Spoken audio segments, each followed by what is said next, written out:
प्रेमचंद अग्रवाल ने बोल दिया, कल के दिन महेंद्र भट्ट ने बोल दिया। तो व्यक्तिवादी राजनीति समाप्त करनी है। एक बद्रीनाथ की सीट हमने ही दान कर दी गलती से, बाकी है क्या कांग्रेस के पास? यही कारण है यूकेटी आज 0 पे है। और मैं कह सकता हूं कि देर से ही सही नरसिंह नेगी जी को ये बात समझ में आई, मोदी जी बीजेपी हार का कारण बिल्कुल नहीं है। और राजेंद्र भंडारी जी हमारे नेता, हमारे दलमाए, उनको सम्मान देना हमारा काम है। इसलिए महेंद्र भट्ट बने या जो बने को मेरी छाया होगी। नमस्कार, आज हमारे साथ है उत्तराखंड बीजेपी के प्रदेश अध्यक्ष महेंद्र भट्ट, जो कि राज्यसभा सांसद भी है और अभी उत्तराखंड में एक दिन पहले ही प्रधानमंत्री नरेंद्र मोदी का दौरा हुआ है। बहुत सारी सौगात उत्तराखंड को मिली है। इसके साथ साथ प्रेमचंद अग्रवाल जो वित्त मंत्री है और संसदीय कार्य मंत्री है उत्तराखंड सरकार में, उनके एक बयान पर भी उत्तराखंड में घमासान मचा हुआ है। सबसे पहले सवाल की शुरुआत प्रधानमंत्री नरेंद्र मोदी के दौरे से ही शुरू करते हैं। प्रधानमंत्री नरेंद्र मोदी जी शीतकालीन यात्रा को लेकर, चारधाम यात्रा को लेकर आए हैं और उन्होंने एक नया शब्द दिया है, घाम तापो पर्यटन। तो जो 4 महीने की ये यात्रा, 6 महीने की यात्रा पहले होती है, इसके साथ साथ ये भी तो 12 महीने की यात्रा का एक पूरा का पूरा योजना बन रही है। तो इसको किस तरफ देखते हैं आप? देखिए, प्रधानमंत्री जी का इस हमारे राज्य देवभूमि के प्रति एक अपना अलग प्रकार का लगाव है। और मैं कह सकता हूँ जब प्रधानमंत्री का यहाँ आगमन होता है तो यहाँ की जनता उत्साहित होती है। और यहाँ के पर्यटन के विकास में सबसे बड़ा योगदान अगर किसी व्यक्ति, मैं कई बार कहता हूँ कि ब्रांड एम्बेसडर उत्तराखंड के कोई हैं तो आदरणीय प्रधानमंत्री नरेंद्र भाई मोदी हैं। मोदी जी जब भी राज्य की और उनका आना होता है तो इस राज्य के प्रति सौगात लेकर आते हैं। अभी जब ये कंसेप्ट आया कि उत्तराखंड ऐसा स्थल है जहाँ साहसिक पर्यटन का एक केंद्र बन सकता है, धार्मिक पर्यटन केंद्र तो है ही, तो इसके साथ साथ अनेकों ऐसे हमारे स्थान हैं जिन स्थानों पर अगर मैं विश्व के अनेकों ऐसे देशों की कल्पना करूं जहां पर्यटक बड़ी मात्रा में होते हैं, ऐसे स्थान हमारे यहाँ बड़ी संख्या में हैं। उन स्थानों को प्रमोट करते हुए किस तरीके से हम अधिक से अधिक लोगों को वहाँ पहुँचा सकें, इस भाव के साथ शीतकालीन यात्रा का एक कंसेप्ट निकल रहा है। शीतकालीन यात्रा का भी हम इस बात को मानते थे, प्रधान मुख्यमंत्री जी से वो समझते भी थे कि प्रधानमंत्री जी जहाँ जहाँ जाते हैं वहाँ एक प्रकार की यात्रा के लिए जो लोग आते हैं बड़ी संख्या उनकी बढ़ती है। अभी पिथौरागढ़ के अंदर जब मानसरोवर यात्रा के दृष्टिकोण से और हिमालय के उस स्वरूप को जब लोगों ने देखा तो आज मैं कह सकता हूँ कि उसका एक बहुत बड़ा व्यापक असर पूरे कुमाऊं क्षेत्र में हमको देखने को मिला। और अब बद्रीनाथ के बाद, केदारनाथ के बाद बद्रीनाथ, बद्रीनाथ में गंगोत्री, और गंगोत्री के मुखवा में कल जब आकर उन्होंने जो जनता को संबोधित किया, मैं कह सकता हूँ कि माँ गंगा का द्वार अब साल भर यात्रियों के लिए खुला मिलेगा। सबसे बड़ी बात है कि अब हर दिन यात्रा, 365 दिन यात्रा ये उत्तराखंड के अंदर आए, इस प्रकार के भाव के साथ प्रधानमंत्री जी ने एक कंसेप्ट भी दिया है, घाम ताप टूरिज्म। तो ये बहुत बड़ी बात है। घाम हमारे यहाँ सूर्य को बोलते हैं, सूर्य का जो धूप होती है वो घाम के रूप में देखी जाती है। तो वहाँ तो दोनों पक्ष हैं, घाम ताप टूरिज्म है और यूं देख टूरिज्म भी है। यूं हूँ हमारे बर्फ को बोलते हैं, तो यूं देख टूरिज्म है, घाम ताप टूरिज्म है और धार्मिक टूरिज्म है। तीनों टूरिज्म की दृष्टि से लोग वहाँ पहुँचने वाले।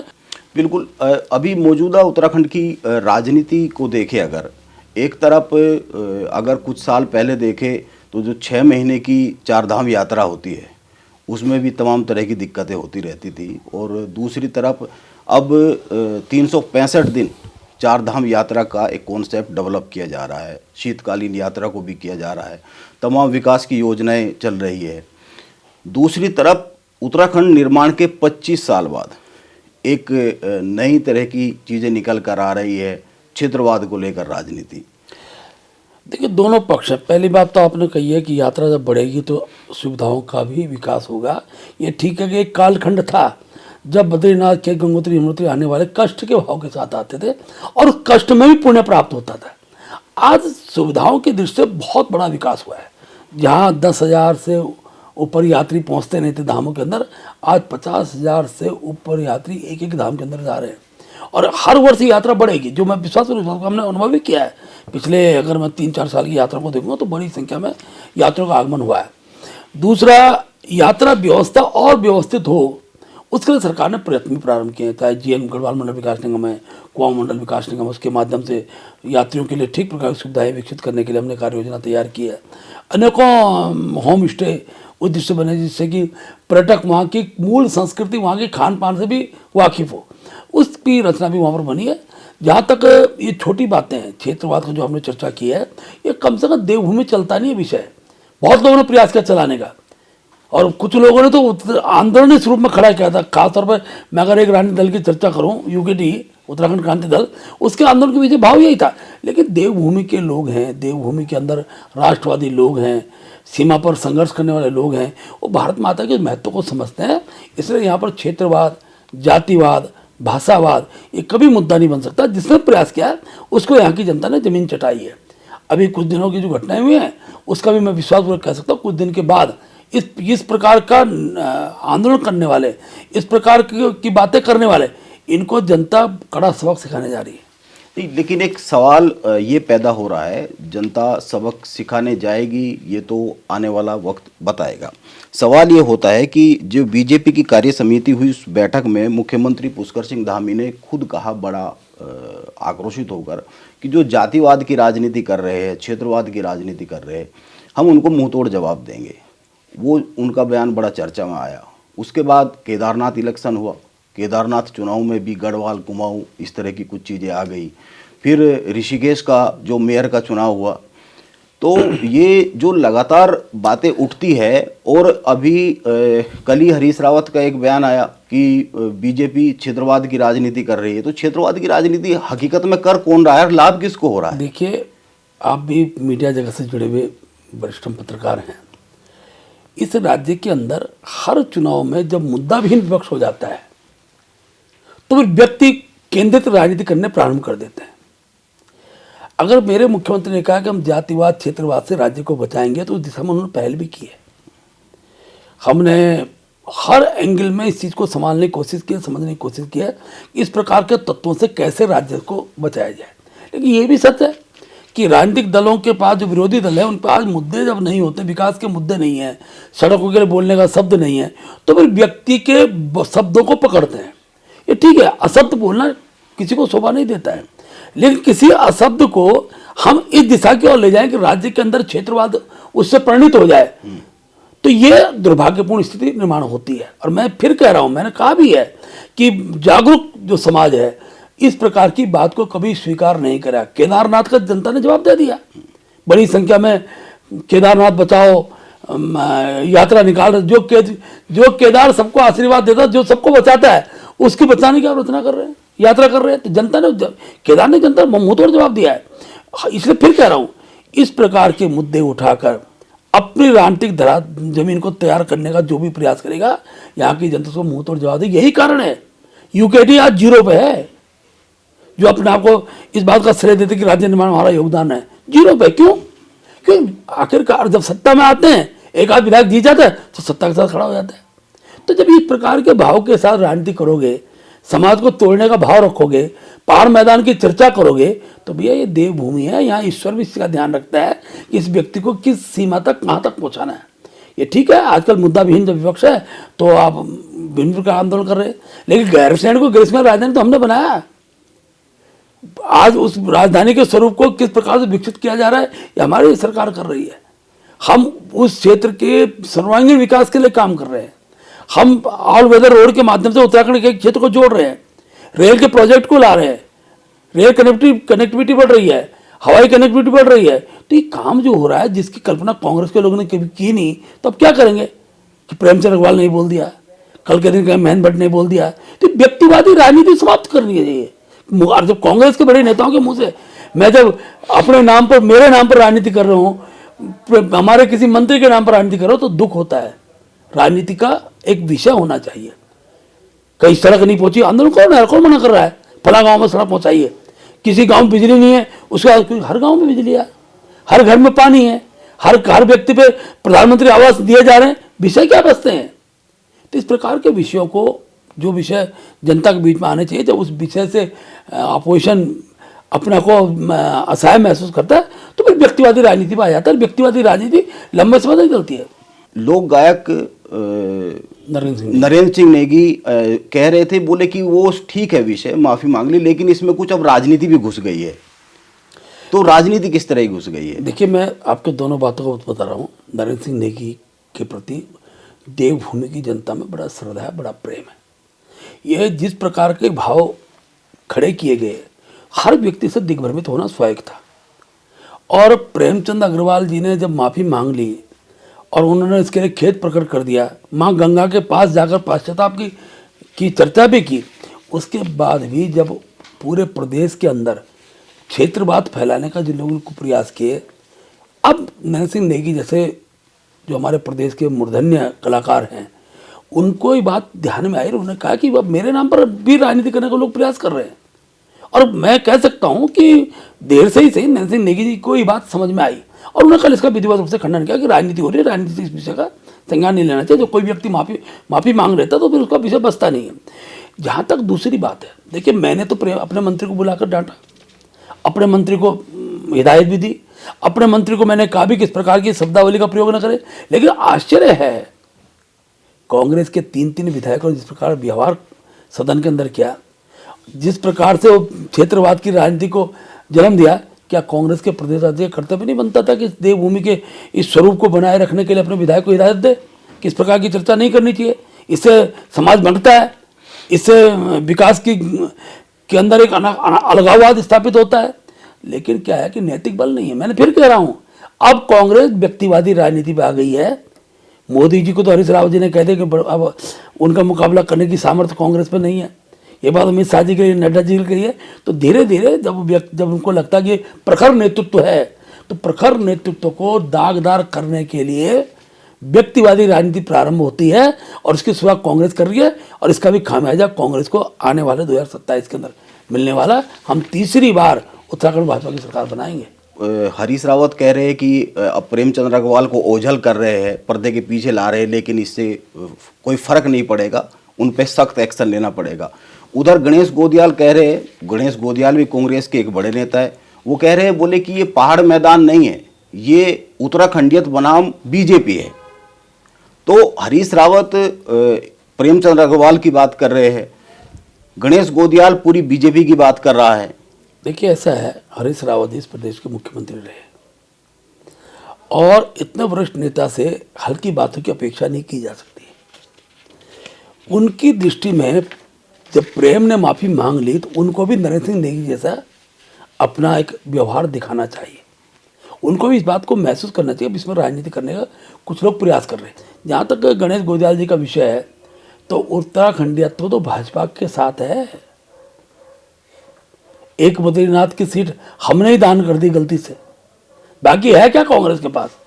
और फिर कह रहा हूं मैं, अभी 19 हैं, 27 में 0 होंगे।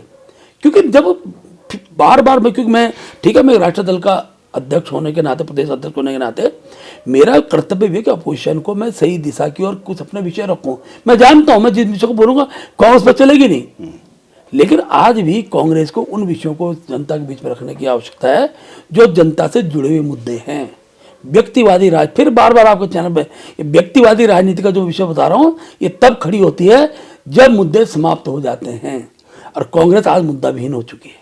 एक हमला आप पर भी हुआ, आपका एक वीडियो वायरल हुआ। आपने जब प्रेमचंद अग्रवाल को बुलाया, उसके बाद जो मीडिया से बात की, तकरीबन 4-4.5 मिनट की बातचीत की, उसमें से एक 27 सेकंड का एक वीडियो आया और गणेश गोदियाल और तमाम कांग्रेस के लीडर्स कह रहे, प्रदेश अध्यक्ष कर्ण मेहरा भी कह रहे, बोले आप तो धमकाने की कोशिश कर रहे हैं। देखिए, जो बात मैंने पहले दिन कही उसके अर्थ अब लोगों को समझ में आने लगे। मैंने मीडिया से अपेक्षा की कि इस प्रदेश के अंदर सोशल मीडिया के माध्यम से जो पहाड़ मैदान की चर्चा करेंगे, उस राज्य को एक प्रकार से इस राज्य के साथ ऐसा व्यवहार करेंगे जो राज्य कल्पना से बाहर का विषय है। और मैंने राजनीतिक दलों के नेताओं के लिए कहा, समाज में मौलिक स्वतंत्रता है, व्यक्ति के कुछ भी संविधान में व्यवस्था दी गई है कि बोलने का, हर विषय को अपनी बात रखने का सब व्यक्ति का अधिकार है। लेकिन राजनीतिक दल के कार्यकर्ता की पोस्टें कैसी आनी चाहिए? क्या उसमें मैदान पार होना चाहिए? क्या राजनीतिक दल के विधायकों को किस प्रकार का व्यवहार करना चाहिए सोशल मीडिया के माध्यम से? क्या उसमें पहाड़ मैदान होना चाहिए क्या? ये बातें मैंने राजनीतिक दलों के कार्यकर्ताओं के लिए कही थी और कुछ सोशल मीडिया ने उसको उस रूप में दिखाने का प्रयास भी किया। मैं जानता हूँ अगले दिन बहुत से चैनलों ने इस बात को स्पष्ट किया कि मेरा उद्देश्य भाव क्या था। और मैं आज भी कह रहा हूँ कि समाज जगत में अपनी प्रतिक्रिया देने के लोगों के अधिकार है, सोशल मीडिया उसके लिए काम कर रहा है। लेकिन राजनीतिक दल का कोई भी व्यक्ति क्षेत्रवाद कर बात करता है तो क्या वो हित में है राज्य के? इस बार हम जहाँ जिम्मेवार पदों पर बैठे हुए हैं, हमारा भी कर्तव्य बनता है कि हम इस राज्य को क्या परोसना जा रहे हैं, क्या परोस रहे हैं। इसलिए मैंने इस बात को बोला था। लेकिन क्योंकि मैंने कहा फिर व्यक्तिवादी राजनीति, अब उनको उसमें चीज़ें उनको लगा कि मुझे धमकी दे रहा है, तो बाद में माननीय मुख्यमंत्री जी ने ये लाइन दी है कि राज्य हित में क्या है। उन्होंने सोच कहा है कि इस प्रकार का जो सोशल मीडिया के माध्यम से समाज के अंदर द्वेष खड़ा करने का, कुमाऊंवाद, गढ़वालवाद, पहाड़ मैदान, जौनसार, ये सब चर्चा करने वाले जो लोग हैं वो राज्य के हितैषी नहीं है। इसको मुख्यमंत्री जी ने बाद में कुछ दिनों बाद मुख्यमंत्री जी का बयान सूप में आया है। थोड़ा आगे बढ़ते हैं। जो उत्तराखंड में क्षेत्रवाद की राजनीति और प्रेमचंद अग्रवाल को लेकर सेंटर में रखकर जो बातें हो रही है, उसके आगे आता है कैबिनेट विस्तार। लंबे समय से बार बार कैबिनेट विस्तार को लेकर बात होती है। अब फिर ये चर्चा शुरू हो रही है कि कैबिनेट विस्तार जल्द ही उत्तराखंड में होने जा रहा है। तो बात कहाँ फंस जाती है बार बार? नहीं, देखिए, हर वर्ष हर 3 महीने में एक चुनाव जो आ रहा है उसके लिए बहुत चीज़ें होते होते रुक जाती हैं। लेकिन मैं आपको विश्वास दिला सकता हूँ, अब क्योंकि हमारे यहाँ पंचायत चुनाव भविष्य में है, लेकिन उससे पहले हमारी जो 4 सीटें जो रिक्त हैं, हमारा प्रयास रहेगा उन सब सीटों पर मुख्यमंत्री जी बहुत जल्दी निर्णय लें। और मेरी मुख्यमंत्री जी से अंदर वार्ता भी हुई है। मुख्यमंत्री जी से केंद्रीय नेतृत्व से बातचीत के बाद मुझे लगता है बहुत जल्दी हमारे यहाँ मंत्रिमंडल का विस्तार होगा। अभी वक्त भी बहुत ज़्यादा बचा नहीं है, 27 के चुनाव भी है आने वाले समय में, अभी फिर त्रिस्तरीय पंचायत चुनाव है। तो जो 4 रिक्त पद है उन्हीं को लेकर कोई फैसला होगा या इसके अलावा भी कोई फैसला होगा? देखिए, हर प्रकार के फैसले का अधिकार मुख्यमंत्री जी को होता है। मुख्यमंत्री जी ने इन बीच सभी मंत्रियों के जो कार्य पद्धति उसको भी परखा है। हो सकता है कि मंत्रियों को कुछ अच्छे विभाग मिल जाएं, किसी मंत्री को अच्छे विभाग मिल जाएं, लेकिन कम से कम जो हमारे मंत्रिपद जो रिक्त पद हैं वो निश्चित रूप से भरे जाएंगे। उत्तराखंड में लंबे समय से भू कानून को लेकर बात होती रहती है। पहले की बहुत सारी सरकारों ने समय समय पर बहुत सारे बदलाव भी किए। अभी फिर बदलाव हुए हैं उत्तराखंड भू कानून को लेकर, और उत्तराखंड को लेकर भारत में पहला ऐसा राज्य बना है जहां यूसीसी लागू किया गया है। दोनों बातों पर हरीश रावत का एक बयान आया है। उन्होंने कहा है कि ना तो यूसीसी ही जो सामान्य नागरिक संहिता की बात करते हैं, तो ना तो वो ही है, क्योंकि उसमें भी, और इसके साथ साथ भू कानून को लेकर भी बोले इसमें भी 2 जिले छोड़ दिए गए हैं। देखिए, मैं दोनों बातों उत्तर देता हूँ। हरीश रावत जी बहुत वरिष्ठ नेता हैं, लेकिन अब उम्र के इस पड़ाव में कि अध्ययन करने को वो समय नहीं मिलता है। और मैं इस बात को भी कई बार मुझे लगता है कि वो सोशल मीडिया में जो लिखा जाता है वो उनकी अपनी लेखनी है या किसी और से लिखवाते हैं। देखिए, हम सौभाग्यशाली हैं, उत्तराखंड देवभूमि के अंदर वो प्रभाव है कि भारत के संविधान में उल्लेखित कि देश के अंदर समान नागरिक संहिता का कानून बनना चाहिए। पहला राज्य उत्तराखंड देश के अंदर है जिसको ये सौभाग्य प्राप्त हुआ कि डॉक्टर भीमराव अंबेडकर जी की उस पुण्य कथन को, संविधान के वाक्य को आज परिणति की ओर बढ़ाया है, उसको आगे बढ़ाया है। और ये जो यूसीसी है ये पूरे देश के अंदर नजीर बनेगा। हर व्यक्ति जो देश के अंदर निवास करता है वो समान कानून की परिधि में चले, इसमें किसको आपत्ति होनी चाहिए? धर्म अपने हैं, पूजा पद्धति अपनी है। हमारे यहाँ तो इतने देवी देवता हैं कि सबका पूजन करने वाले अलग अलग लोग हैं, लेकिन विभक्त नहीं है। हम राष्ट्रवादी हैं। राष्ट्रवादी भाव ही यूसीसी के अंदर लागू होता है। बहन को अधिकार मिले, हमारे जो पूजा पद्धति के हैं उसको कहीं छेड़ा नहीं गया है, वो अपने हिसाब से हो, लेकिन हर व्यक्ति को अधिकारों के स्वरूप के साथ समानता मिले, ये इसके अंदर रखा गया है। अब क्योंकि हड़बड़ाहट में कांग्रेस को ये लगता है कि क्या इतना बड़ा काम इन्होंने कैसे कर दिया, जो 60 साल के अंदर जिन्होंने देश के अंदर राज किया हो वो यूसीसी की और सोचने की भी स्थिति में नहीं थे। उस काम को भीमराव अंबेडकर जी के उस वाक्य को पूर्ण करने का काम यहाँ से प्रारंभ हुआ है। और मैं विश्वासपूर्वक कह सकता हूँ देश का प्रत्येक राज्य अब इस दिशा में आएगा। एक व्यक्ति दूसरी पत्नी से शायद तलाक मना ही नहीं है, लेकिन दूसरी दो पत्नी बिना तलाक के 3 पत्नियां लेके बैठे हो। तलाक की पद्धति मुंह से बोल के हो रही है या वैधानिक व्यवस्था के साथ होनी चाहिए। ये नहीं कोई पुरुष और स्त्री साथ रहना नहीं चाहते तो स्वतंत्रता है, लेकिन मुंह से तलाक तलाक तलाक बोल दिया और फिर हम साथ शादियां कर लें, ये गलत है। हिंदू के लिए भी किसी पत्नी के रहते हुए दूसरा विवाह अपराध है।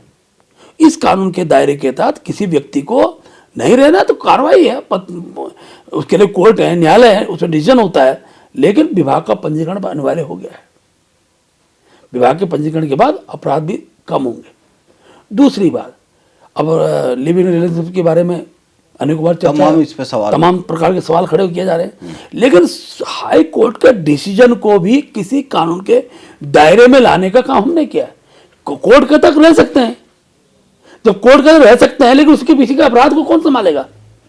सरकार संभालेगी। और सरकार संभालेगी तो क्या करेगी भाई? उसके माँ बाप को पता रहना चाहिए मेरी बेटी मेरा बेटा साथ रह रहे हैं, अविवाहित हैं, और उनसे संतान प्राप्त, उसका क्या दोष है?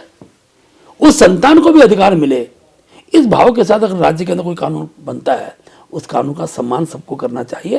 इस पर अलग अलग बातों को इस दिशा में नहीं आना चाहिए। जहाँ तक भू कानून का विषय है, मैं शुरू से कहता था हमारे मुद्दे पर ये दल राजनीति कर रहे थे, कब आएगा सख्त भू कानून, कब आए? अब आ गया भैया सख्त भू कानून। अब ये भी अच्छा नहीं लग रहा है।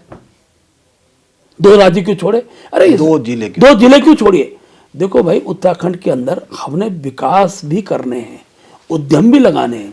आप पे पहाड़ में सीमित भूखंड है, सीमित भूखंड, आधा 70% ज्यादा पूरा वन क्षेत्र आपके पास है। हम पे अगर कोई फैक्ट्री लगानी है, कोई बड़ा उद्यम लगाना है, हम पे 2 ही जिले हैं, उधम सिंह और हरिद्वार। इन तो बड़ा इंडस्ट्री एरिया हमारा हरिद्वार के अंदर है। उधम सिंह में कितनी इंडस्ट्रियाँ लगी हुई हैं। हम सरकारी नौकरी कितने लोगों को दे पाएंगे हम? इसलिए उन उद्यमों के माध्यम से उनको जमीन भी देनी पड़ेगी, उनके अंदर स्थापित किए जाएंगे। वहाँ अनेकों बड़ी संख्या में जो हमारा युवा है वहाँ जॉब प्राप्त करेगा। इसलिए आवश्यकता उद्यम भी न रुके और देवभूमि के स्वरूप के अंदर भी किसी में बदलाव न हो। इस भाव के साथ ये कानून स्थापित हुआ है। मैं मानता हूँ कि 25 साल अभी राज्य को बने हुए हैं। इन 25 साल के अंदर पहले दिन अगर किसी कानून को स्थापित कर देते और एक भी उद्योग, आज बड़ी संख्या में आप पर्वतीय क्षेत्रों को उद्योग लगे, जो ये बार बार भू कानून में चेंजिंग की स्थिति निर्माण होती है, ये राज्य की परिस्थितियों पर भी निर्भर करता है। लेकिन आज हम लोग उस दिशा की ओर बढ़ गए हैं, संपन्नता की ओर बढ़ गए हैं। 25 साल बहुत बड़ा कालखंड होता है और अब हमको अपने भू कानून को उस परिधि में लाना था। इसका श्रेय भी प्रदेश के मुख्यमंत्री पुष्कर धामी जी को जाता है। उन्होंने जन भावना के अनुरूप भू कानून को लागू किया। अगले हफ्ते होली के बाद ही उत्तराखंड को भी नए अध्यक्ष को लेकर नियुक्ति हो जाएगी, नया अध्यक्ष मिलने जा रहे हैं। तो चर्चा ये भी बीच बीच में आती है, खबरों में आता है कि महेंद्र भट्ट को ही निरंतर रखा जा सकता है। तो अभी कुछ काम बाकी रह गए हैं? देखिए, ऐसा होता है कि मेरी पार्टी व्यक्ति केंद्रित निर्णय नहीं लेती है। मेरी पार्टी के हित में निर्णय लेती है। और पिछले दिनों जब मुझे दायित्व मिला तो मैंने भी अकेले कुछ नहीं किया। हम सब कार्यकर्ता मिलकर जीत के लिए प्रयास करते हैं और उसका नतीजा है कि पंचायत चुनाव सारे हम जीते, दुख संग सब निर्विरोध जीते। अभी कोऑपरेटिव के बीच में चुनाव हुए, उन चुनाव को हम सब निर्विरोध जीते, 5 लोकसभा जीते। इसका श्रेय महेंद्र भट्ट को नहीं जाता है, इसका श्रेय मेरे बूथ स्तर के कार्यकर्ता को जाता है। अब क्योंकि संगठन परिवार में नए लोग भी आते हैं, आज मैं राज्यसभा चला गया हूँ, हो सकता है कि पार्टी मुझे और कुछ काम दे, हो सकता है कि फिर कहे कि नहीं भाई महेंद्र तुमको अभी थोड़ा और इस काम में समय देना है। तो कार्यकर्ता को काम मिलता है, काम के प्रति उसकी श्रद्धा का एक पक्ष होता है और उस आधार पर रात दिन मेहनत करने वाला कार्यकर्ता इस दल के अंदर अपना स्थान स्वयं बनाता है। इसलिए महेंद्र भट्ट बने या जो बने को मेरी छाया होगी, क्योंकि मैं जिस विचार से आया हूँ वो विचार ही उस व्यक्ति का होगा और एक विचार से काम करने वाला व्यक्ति हम अलग अलग मान के नहीं चलते। ये कांग्रेस में द्वंद्व होता है। अब जब राजनाथ सिंह जी अध्यक्ष थे, उसके बाद सब लोग तो वेंकैया जी को जानते नहीं थे, या उसके बाद अचानक हमारे अध्यक्ष अभी अमित शाह जी बने बाद में, कितने लोग देश भर के अमित शाह जी को जानते थे। लेकिन धीरे धीरे कार्यकर्ता का निर्माण करना और किसी व्यक्ति को कौन से काम में स्थापित किया जाए, वहां से उसके कार्यों का रिजल्ट प्राप्त करना, ये सिखाने की पद्धति भी दल की होती है। और यही कारण है कि हमारा कार्यकर्ता, बूथ का कार्यकर्ता भी राष्ट्र अध्यक्ष बनता है, ये किसी दूसरे दल के अंदर नहीं होता है। वहां तो अब कल्पना की आप कल्पना, हमें तो दुख इस बात का भी होता है कि राहुल जी शादी क्यों नहीं कर रहे हैं, कि कांग्रेस का तो जो नेता निकलता है वो गांधी परिवार से निकलता है। आश्चर्य होता, दुख में चिंता भी होती है। अब कल्पना का बेटा रहेगा, प्रियंका जी का बेटा हो जाए, मिठाई बांट रही है, तो क्या है? हमारे यहाँ कार्यकर्ताओं में से नेता निकलता है, कांग्रेस में पेट से नेता निकलता है। ये अंतर है बीजेपी और कांग्रेस के अंदर। ग्रीष्मकालीन राजधानी गैरसैंण पर आते हैं। बजट सत्र अमूमन वही होता रहा है और इस बार बजट सत्र देहरादून में हुआ है, तो ग्रीष्मकालीन राजधानी गैरसैंण से क्या कोई गैर हो रहा है? नहीं, ऐसा नहीं है। अभी वहाँ कार्य चल रहा था, स्वाभाविक रूप से 3 दिन का सत्र था, और उन 3 दिन के अंदर जो सारे कार्य को रोककर, और उसके कारण विधानसभा अध्यक्ष जी ने सरकार से अपील की, और क्योंकि विधानसभा अध्यक्ष विधानसभा की सर्वोपरि एक मुखिया होती है, उनकी बात को मानना सरकार का कर्तव्य। मुख्यमंत्री जी ने पहले ही गैरसैंण की बात की थी, लेकिन मैं अब कह सकता हूँ अब तो ग्रीष्मकाल प्रारंभ हो रहा है, और ग्रीष्मकाल सत्र गैरसैंण में निश्चित रूप से होगा, ये मैं विश्वासपूर्वक कह सकता हूँ। अभी निकाय चुनाव हुए, उत्तराखंड में 11 निगम है, 10 सीधे बीजेपी ने जीत लिए और एक जो बीजेपी के ही बागी थे उन्होंने जीत लिया। कांग्रेस का आरोप लगा धन बल से जीत लिए, हालांकि ये बैलेट पेपर से हुए, मैं आ रहा हूँ, ईवीएम से नहीं हुए, तो धन बल से जीत लिए ये आरोप लगा। तो कैसे धन बल? जब व्यक्ति हारता है तो वो जनता पर प्रश्न खड़ा करता है, क्या उत्तराखंड की जनता बिकाऊ है क्या? ये प्रश्न करके कांग्रेस कटघरे में नहीं आएगी क्या? धनबल क्या होता है? निर्वाचन आयोग की जितनी धनराशि खर्च करने का व्यवस्था प्रावधान है, उनके लोगों ने भी किया होगा ना भाई। जनता ने नकारा है, कोई धनबल नहीं होता है। और हर बार हार पे, अब की बार आपने ठीक कहा कि ईवीएम गाते गाते अब जनता ने पोस्टर में भी उनको उनकी औकात बता दी कि जनता जो है जिस दिशा में बढ़ रही है। मैंने जो शुरू में जो बात कही थी, जनता जब विकास अपनी आंखों से देखती है तो फिर उसको किसी प्रकार के प्रचार की आवश्यकता नहीं होती है। और एक दिन आएगा बीजेपी को जनसभा करने की आवश्यकता नहीं होगी, एक एक घर बीजेपी का होगा, क्योंकि हर नागरिक विकास चाहता है, राष्ट्रवाद चाहता है, सीमा को सुरक्षित चाहता है, आंतरिक सुरक्षा को ठीक चाहता है, एजुकेशन को उचित अच्छा एजुकेशन की चिंता करता है, स्वास्थ्य सुविधाएं ठीक चाहता है। ये स्थिति देश का निर्माण होगी तो प्रत्येक परिवार ये राष्ट्रवाद साथ खड़ा होगा, मोदी साथ खड़ा दिखाई देगा। बद्रीनाथ पर आते हैं। बद्रीनाथ राजनीतिक तौर पर आपका घर है, वैसे तो पूरा उत्तराखंड है, लेकिन राजनीतिक तौर पर अगर देखें तो वो आपकी जमीन है। बीजेपी वहां पर चिंता में पड़ गई। क्या राजेंद्र सिंह भंडारी को लाना बीजेपी के लिए शुभ साबित नहीं हुआ? देखिए, राजेंद्र भंडारी हमारे दल में आए, हमने उनका स्वागत किया, लेकिन जनता के उस मूड को हम समझ नहीं पाए। बहुत जल्दी हम ले आए और जनता को लगा कि जिस व्यक्ति को अभी हमने वोट दिया और जिताया, वो व्यक्ति दोबारा मत वोट मांगने क्यों आए। ये जो ऐसा नहीं, जनता ने जितना मुझे वोट पड़ा था उससे ज़्यादा वोट राजेंद्र भंडारी जी को भी पड़ा, लेकिन जनता का वो पक्ष भी समझना पड़ेगा कि एक व्यक्ति तत्काल जीतकर आया और फिर जनता से दोबारा जनादेश मांगे, तो जनता ने तो जिता ही रखा है राजेंद्र भंडारी जी को। एक प्रश्न हम पर भी खड़ा हुआ है कि हमने कहीं जल्दबाजी नहीं की। राजेंद्र भंडारी जी का हमको आज इस बात का मुझे मैं कह सकता हूं कि एक सहानुभूति भी है, कहीं ना कहीं ये जल्दबाजी मैं मानता हूं, और ये उनका निर्णय भी जल्दबाजी का निर्णय रहा होगा, ऐसा मुझे विश्वास कर रहा है। और इस बात को भी महसूस कर रहे होंगे, भाई चुनाव से 6 महीने पहले भी आ सकते, हम तब भी उनको वही सारा सम्मान देते, लेकिन उनको भी वो क्यों आए, उनको भी लगा विकास मोदी जी के नेतृत्व में होता है। हम इस बात को जनता को समझाने में थोड़ा नाकाम रहे, और जनता ने जो प्रश्न खड़ा किया, अभी जिताया फिर वोट मांगने आ रहा है, वो हार का कारण बना। मोदी जी बीजेपी हार का कारण बिल्कुल नहीं है, और राजेंद्र भंडारी हमारे नेता, हमारे दल में है, उनको सम्मान देना हमारा काम है। आगे भी। हाँ, सम्मान तो पार्टी हर व्यक्ति जो दल के अंदर उसको सम्मान मिलता है। बिल्कुल, आखिरी सवाल पर आते हैं महेंद्र भट्ट जी, और आखिरी सवाल ये है कि आपका ये कार्यकाल अभी समाप्त हो रहा है, हालांकि समाप्त हो चुका, ये मैं विस्तार कार्यकारी अध्यक्ष के नाते काम कर रहा हूँ। काम कर रहे हैं आप, तो कुछ काम रह गया? देखिए, राजनीतिक क्षेत्र के कार्यकर्ता के पास करने के लिए बहुत कुछ होता है, और एक तारीख में चीज़ें कभी ख़त्म नहीं होती है, कभी समाप्त नहीं होती है। मैं अगर पुनः पार्टी सेवा का अवसर देती है, यहाँ देती, किसी क्षेत्र में कहीं भी देती है, तो मन के वो भाव जो राज्य के विकास के लिए आवश्यक है, हम उसको धरातल पर उतारने का काम करेंगे। वो प्रयास मेरा लगातार चलता रहेगा। बिल्कुल, महेंद्र भट्ट जी ने 2-3 चीज़ें बड़ी खास कही। पहली कि विपक्ष उत्तराखंड में व्यक्तिवादी राजनीति पर उतर गया है, इसीलिए ये पहाड़ मैदान की राजनीति हो रही है। और प्रेमचंद अग्रवाल को लेकर जो प्रकरण है, प्रेमचंद अग्रवाल माफ़ी मांग चुके हैं, इसके बाद भी अगर कुछ चीज़ें हो रही है तो राजनीति घुस गई है। और बड़ी बात ये कही कि 2027 में कांग्रेस 0 पर आ जाएगी। अब ये तो 2027 में पता लगेगा कि कांग्रेस कहाँ खड़ी रहती है और बीजेपी किस लाइन पर खड़ी होती है। फिलहाल तो महेंद्र भट्ट जी, जनता टीवी से बात करने के लिए बहुत बहुत बहुत धन्यवाद।